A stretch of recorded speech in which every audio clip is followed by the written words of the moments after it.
Everybody, I have a grocery haul to show you. I'm doing this one from my entryway because a lot of the stuff is heavy and I leave it in my entry anyway, so I'm just doing it from here. I spent $52.07. I don't know if you can see that. And this is from the regular grocery store. So the first thing I got is a 24 pack of toilet paper, and that was $7.48. And then I got 2 packs of paper towels, and those were on sale for $2.98 each.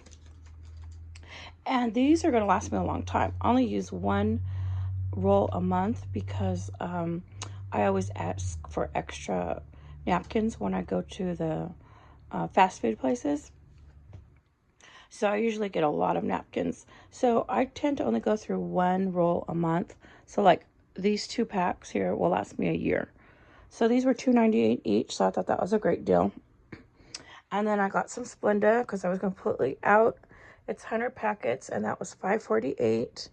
And then this, the chips were on sale for $1.98, which is a good deal. And these are really good chips for chips and dip. And these are really good for making nachos. Okay, and so then I also got 2 cases of bottled waters. These were $2.98 plus CRV says $1.20 each. So I got 2 cases of bottled water because I cook with bottled water and I drink bottled water.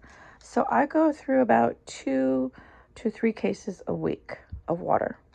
And I have more in my entryway stacked. I leave it here because it's too heavy to carry through the apartment. And then I also got 2 cases of Pepsi, and these were $8.98, regular $11.98 each. So you can only get a limit of 2 cases at $8.98, and then you can buy more, but they're going to be $11.98. So it was $8.98 plus $1.20 each CRV on those. And this should last me, I don't know, about 3 weeks or maybe the month. I usually try to get like 3 cases a month. This way I'm not running out. I had already run out. That's why I had to go get these. And so this is my grocery haul, 5207. And check out my community page. I posted a video that I took back in 2019 of an earthquake in the swimming pool that I lived at. Where that was our backyard. And there was an earthquake that day and I ran out. The only reason I mention it is because last night we had an earthquake. It was about 5.2, 5.3. And it was, I was already in bed. It was after 9 p.m. And I was already in bed and the bed was shaking and the walls were shaking. And I was like, what? This has got to be an earthquake. So I grabbed a bottle of water and I went outside. So I was Googling it, and sure enough, it was an earthquake. So as I'm sitting in my car, because I thought I'm just going to sit in my car, there was another earthquake. It was an aftershock, and the car kind of started rocking. So I was like, ooh. So I guess they said there was quite a few aftershocks, but I didn't feel all the aftershocks. I only felt the main earthquake and then that one bigger aftershock sitting in the car. So I sat out there in the car till like, probably about 9:45. And then I come back in, and then, you can't fall back to sleep because you're wide awake. Because I always get creeped out. Earthquakes always give me the creeps because I remember the Kalinga earthquake back in the early 80s. At that time, I had lived an hour from that one. This one I live an hour away from. That just happened last night. And Uncle Al lives about maybe the same distance. And so I'm sure he felt it pretty good too. And pray for Uncle Al. He's been real sick and having chills. So pray for him. And so on that earthquake, the Kalinga earthquake in the early 80s, I was actually in the swimming pool swimming. And those waves were huge. And that's why I posted the video of the video that I took in 2019, because I just wanted you to see the waves. And that was a small earthquake. So on bigger earthquakes, those waves get real big. So I think I've always been creeped out since that one time I was in the pool during that Kalinga earthquake. And I was an hour away, and those waves were crazy in the pool. And we had a big built-in pool, and it was an older pool, so they made them huge back then in the 80s over here. They were really big, wide, and very, very deep.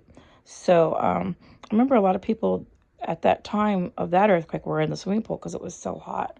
And I remember a lot of people got creeped out. So I think a lot of people from the era of the 80s that remember the 80s earthquake, I think that's why we get creeped out. Like I texted my son last night. I texted my boys. One felt it, but it was like no big deal to him. And then the other one was asleep, never texted me back. I was like, but then I got a hold of his girlfriend and she said she didn't feel it, but that her sister had felt it, that she was talking to her sister. So I was like, oh my gosh. But they were saying on the news that the older the building you're in, you're going to feel it. And like if you're in an apartment, the higher you up, you're going to feel it even stronger. So I thought, okay, my luck. I'm in a 100-year-old building. That's probably why I felt it so strong. So I just stayed outside because I had the creeps, but I was fine. So it just threw my sleeping off because normally I'm in bed by 8:30, and this morning I couldn't wake up. And I'm normally up by 5, between 5 and 6 in the mornings. I wake up early. I'm an early bird. But because I went to bed late, I don't even know what time I fell asleep. Because when you can't fall asleep when you're wide awake. And so I didn't get up till 8:30 this morning. I couldn't believe it. I didn't have my alarm clock set. And I was like, oh, my sleeping is completely off because of that earthquake. But I'm just glad everybody was safe. They said there was no destruction. They said that all the buildings were fine and nobody really had anything destroyed. So that was great news that no one was hurt. But they're saying that big one's coming. It's going to come for California. But they've been saying that for like 20 years. But our luck is probably going to be around the corner. So anyways, pray for Uncle Al. He's having chills and he's been real sick. And I'm sure he felt that earthquake. So hopefully he says something. So pray for him. Okay, everybody, this is my grocery haul. $52.07. Okay, thank you for watching.